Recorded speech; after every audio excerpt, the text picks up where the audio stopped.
Hello again, Bernie Miklasz here. Welcome to another Bernie show here on my YouTube channel. Thank you for your support.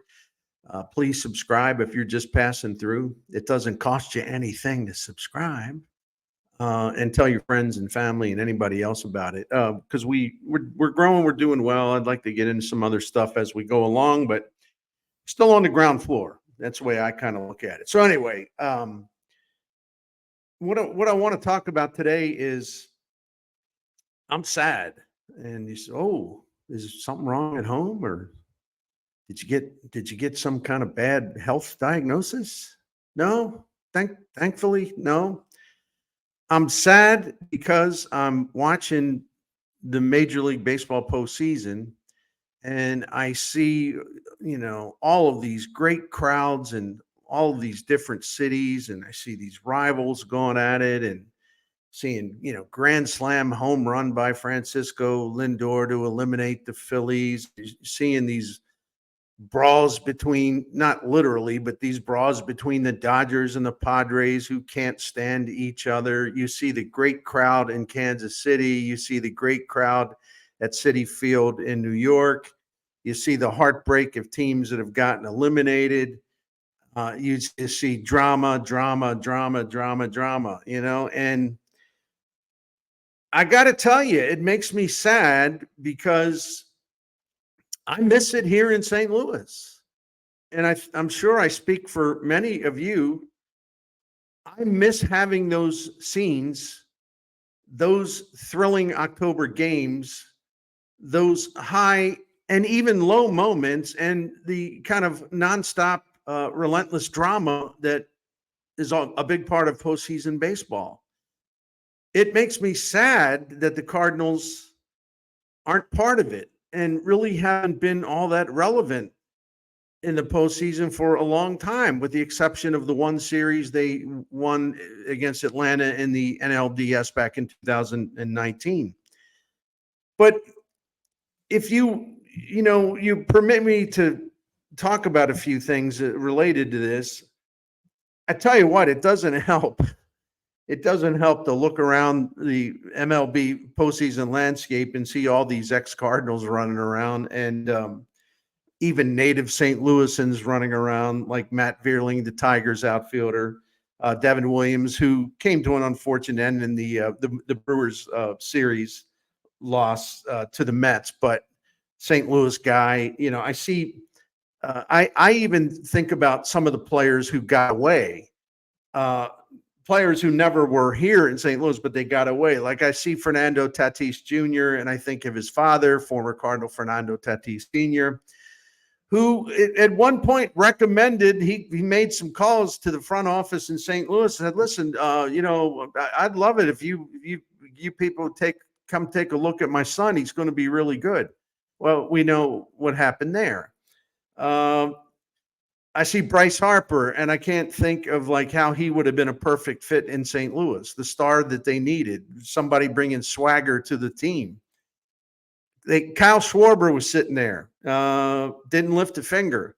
I think of, even this past off season, who would you rather have, Seth Lugo or one of the guys that the Cardinals signed? So yeah, I'm being a little silly because I'm thinking about what could have been, but I also look at players who were in the Cardinal system, not with the big club, but in the Cardinal system, who have appeared in the postseason. David Peralta, in Baltimore, Ramon Urias, who the Cardinals designated for assignment, never played here. He's a valuable utility guy in Baltimore. Lane Thomas is in Cleveland, hit a 3-run home run to win a game earlier in the playoffs. You got Marcell Ozuna, you got Tommy Edman, Jason Hayward, Harrison Bader, Tommy Pham. I know Paul DeYoung was not on the Kansas City postseason roster, but he's part of their team. And you look out on the mound and you see Jose Quintana.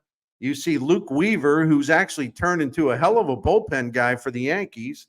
You look at Jack Flaherty. I'm not revising history on him, though. That's a little pathetic. And then people are like, "Oh, see, the Cardinals screwed up with Jack Flaherty." No, they didn't. No, they didn't.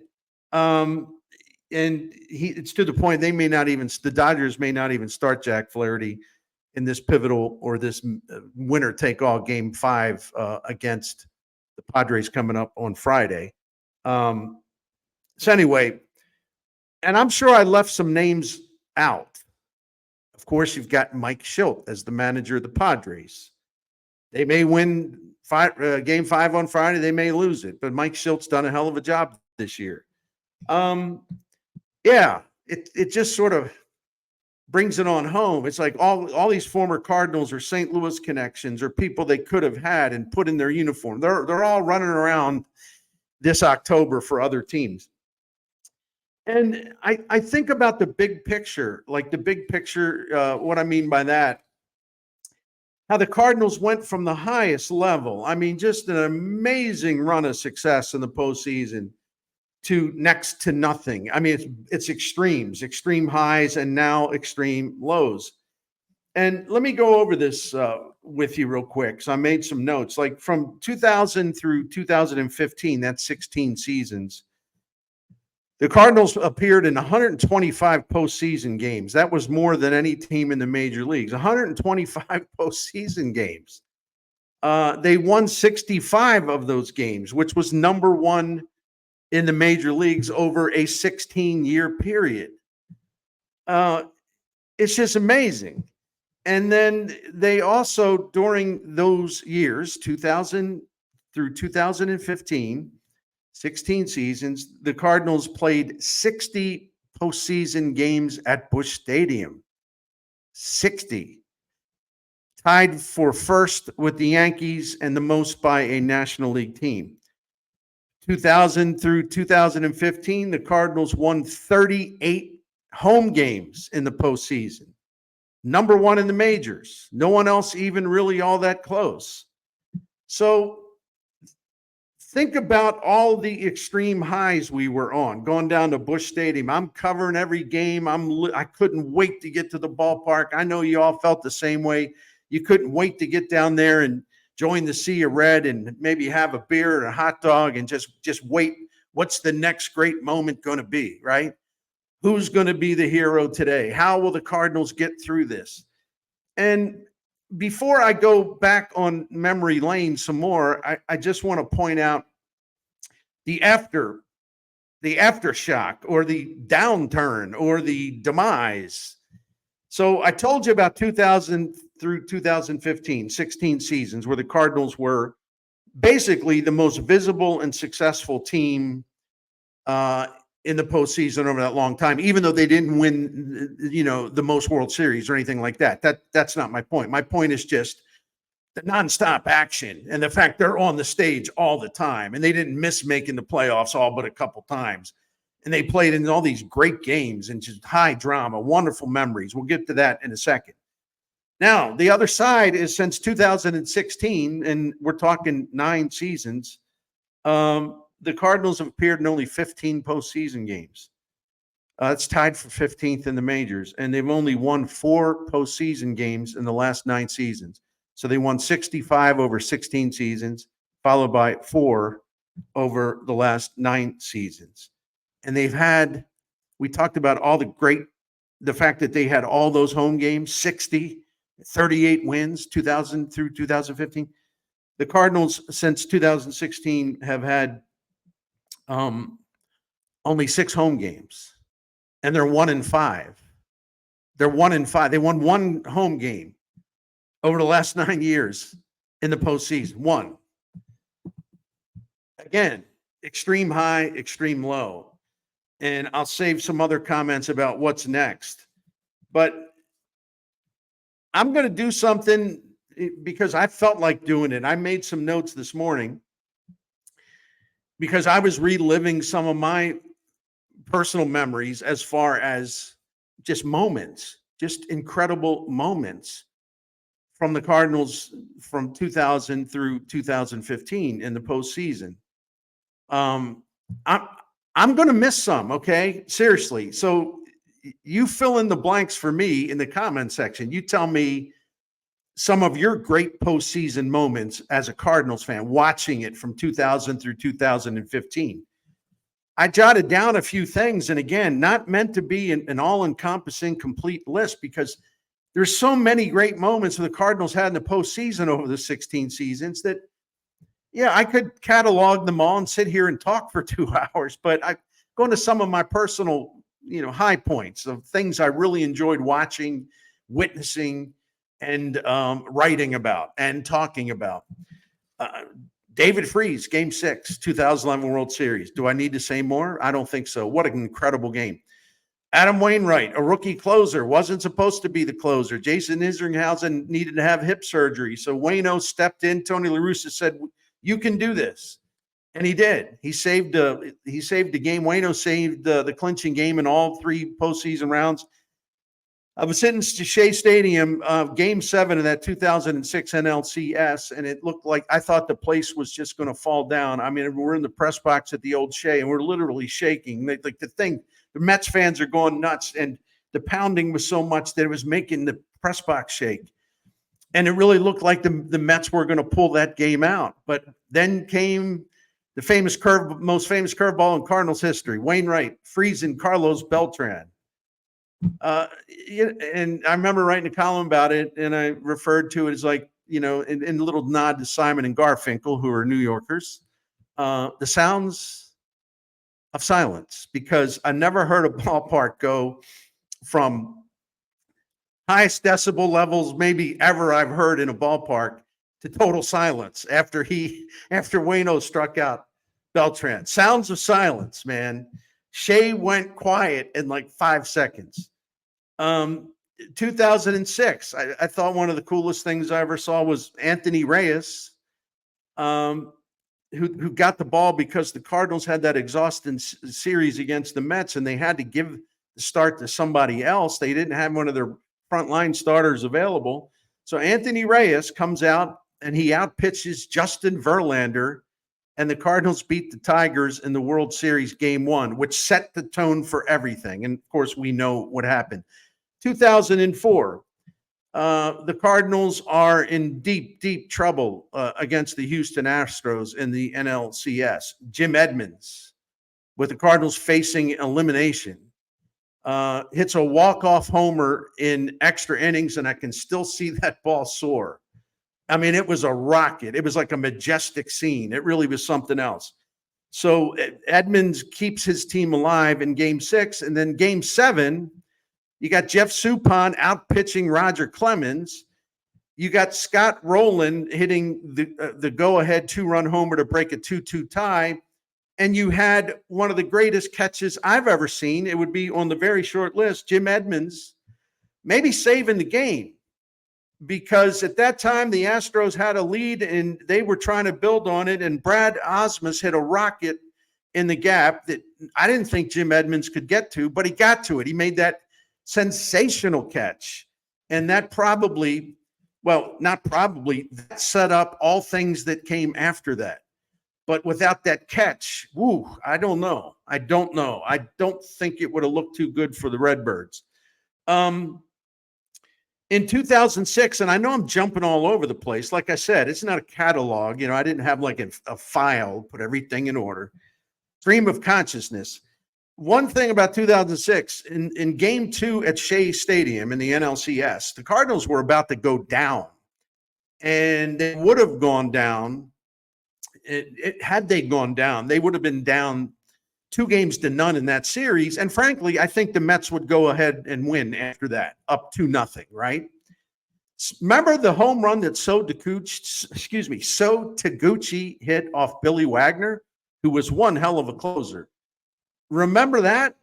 I believe it was in the 10th inning. I didn't look up every information, but I believe it was an extra innings home run. Correct me if I'm wrong. But a very unlikely guy to hit a bomb like that. So Taguchi, and especially off Billy Wagner. So the Cardinals win that game. They pull it out and stabilized everything, restored their confidence. And we know what happened the rest of the way. 2005, Brad Lidge, slider, Albert Pujols, Houston. Boom. I know the Cardinals, that won the game. Is one of the most dramatic home runs I've ever seen, and one of the great moments of Pujols' career. I know the Cardinals didn't take that and win the series. They lost when they came home to St. Louis, final game ever at the old Busch Stadium. But just as far as a moment that just took your breath away, that was it. Now I'm going to hop back forward to 2011. Pujols, the singular most epic game he ever had in his career. A 3 home run game in Game 3 of the World Series, with the Cardinals in danger of going down 2-1 to the Rangers. Pujols had 5 hits, 3 home runs, and 6 runs batted in. This guy had so many great games. None were greater than that one solo performance in Game 3 of that World Series. Let's hop to 2014, National League Championship Series.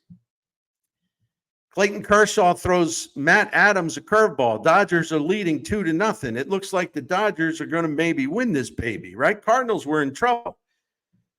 So Kershaw throws a curveball to a left-handed hitter, Matt Adams, who didn't exactly do very well against curveballs in 2014.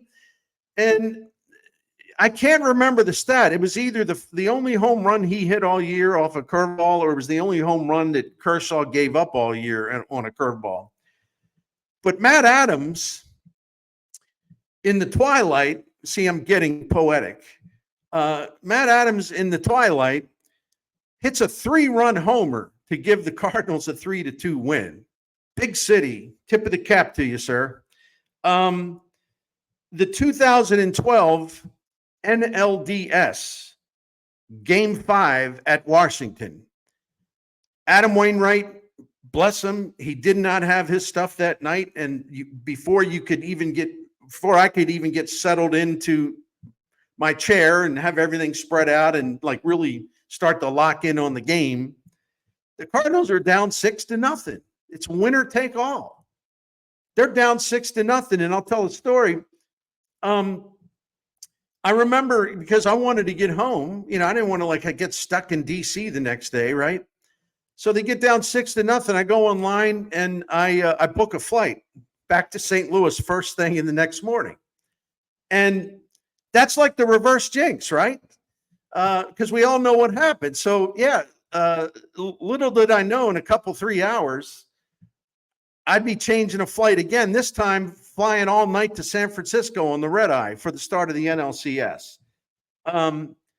But that game, when they were down 6-0, they came back and rallied for a 9-7 victory. It's one of the great comebacks I've ever witnessed, certainly Cardinals baseball.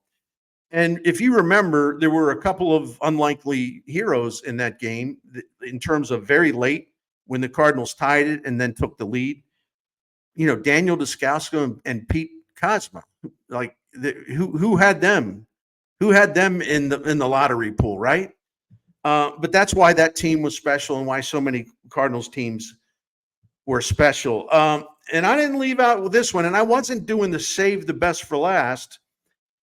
But one of the most enthralling pitching duels I've ever been privileged to watch in my time in terms of Cardinals baseball and what was at stake. It was, in fact, the greatest pitching duel that I witnessed all my years in St. Louis in a high-stakes game. Of course, I'm talking about Game 5 at Philadelphia in 2011. Winner take all. Chris Carpenter against Roy Halladay. We remember what happened. Both of those guys were outstanding, and they just kept putting up zeros. But Chris Carpenter made the one run he got, a pretty early run. The one run he got, he made it stand up. And I remember covering the game, of course, in Philly with my late great friend and colleague, Rick Hummel, the legendary Commish, Baseball Hall of Fame writer. And I said, Commish, I'm prone, I admit it. I said, you know me, man, I get emotional, so I'm prone to overreact to things, right? You've been around a long time. You've seen a lot more high-stakes baseball than I have. Is this one of the greatest pitching duels you've ever seen? What Chris Carpenter's doing here, is this one of the greatest single game pitching performance by a Cardinals starting pitcher that you've seen? And I expected him to say, well, take it easy, Pally, that kind of thing. He said, no, this goes to the top of the list. He said, this is incredible. And keep in mind, the commish was not one for hyperbole, but he even said, yeah, this one. And I remember we were driving back to the hotel after the game, and the commish was saying it again. He said, boy, I've seen some wonderful things just in terms of just being privileged to watch it. That one goes right near the top if it's not at the top. So again, all those incredible memories, and I have left out a lot of them, not by scratching them off the list, but I just wanted to reach back and just kind of pull things to the front and center that I'll remember forever. And I know there were many other great postseason moments. And that's why I'm sad too. We don't have those moments anymore. I mean, in fact, the last time the Cardinals had a couple postseason games at home, they got beat by the Phillies in the wild card round. They blew game one because Ollie Marmol didn't intervene when Ryan Helsley was falling apart with a 2-0 lead in the ninth. And then the Cardinals lose that game, and they basically turn into robots the next night. There was no emotion at all. Their confidence was zapped. And they lose to the Phillies 2-0. I mean, so the last home game that's been played in the postseason at Busch Stadium, the Cardinals didn't show up. I mean, there was nothing there. And they were going against pretty damn good pitcher, too. We must acknowledge that. And then before that, the last time we saw them in the postseason was the 2019 NLCS, and they got swept. They lost the first two games in St. Louis, and they couldn't hit at all, and they got swept out of there by the Nationals. 4 games. So when you contrast the doom and gloom and just how depressing it's been, first of all, there hasn't been enough postseason games. That well has gone dry. There hasn't been enough at home. That well has really gone dry. And all the memories are basically bad, except for when the Cardinals routed the Braves to win the LDS in 2019. Remember, they put up, 13 runs in the first inning? Then they moved to the next round. They can't score. So it isn't just that we haven't seen many games. And again, we haven't seen many victories, and that's true at home. And I'm going to repeat what I said earlier. Since 2016, the Cardinals have won 1 postseason game at home. 1. And it's just sad. I keep saying it. It's just sad. Listen, the great times don't last forever. I get that. I'm actually pretty mature and grounded on that front. I was responding to a lot of your comments last night. I was up to about 1:15 a.m. See, I'm making an effort. And sometimes I look at where the Cardinals are now, and I think it doesn't excuse the fact that the ownership and the management let this thing fall apart gradually. And with that came sort of bye-bye to postseason success. All right, that's out. There's no excuse for that happening, okay? But if we want to be realistic about it, that incredible era obviously was going to have an expiration date, and we can pick different expiration dates if you want. But think about it. When you have, and this is going to be, an incomplete list.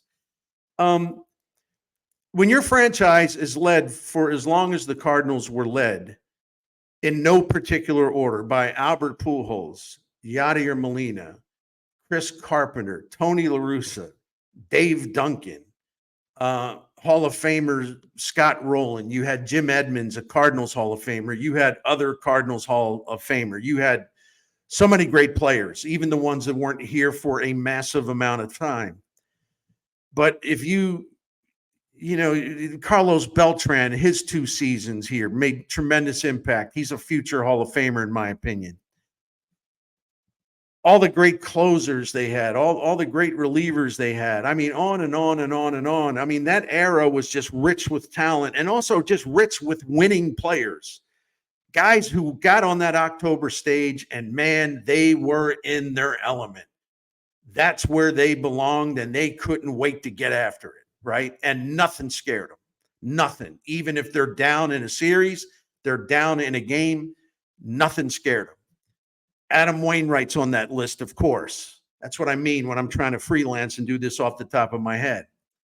A guy like Lance Berkman coming in 2011 and doing what he did. I mean, I could go on and on and on and on. The point is, when you have an era that is so extraordinary, a 16-season era, and I include 2015 because even though they got beat by the Cubs in the postseason, that team won 100 games, right? They deserve to be mentioned there.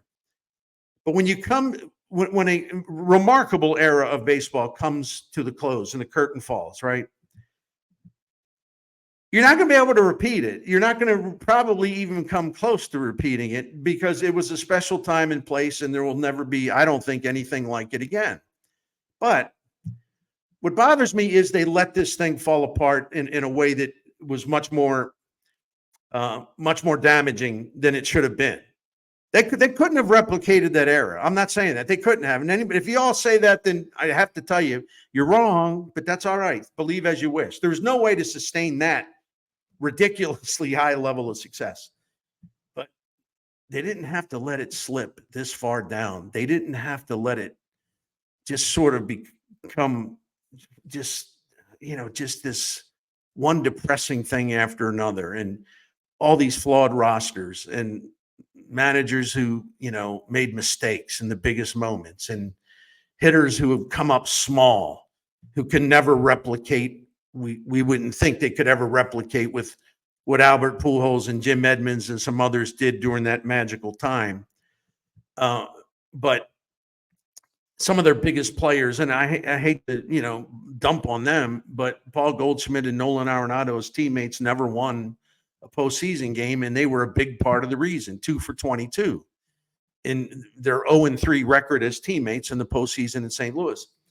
So I'm sad because I'm really enjoying watching postseason baseball, but and what makes me sad is that the Cardinals aren't in it, and what's really sad is that I don't know when they will be back in it again. They're entering a soft rebuild, a moderate rebuild, however you want to classify it.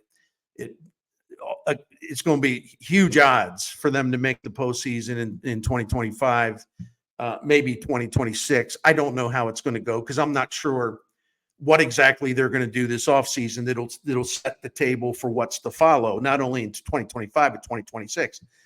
So you can't sit here and accurately assess, well, when's the next time they can become a postseason factor?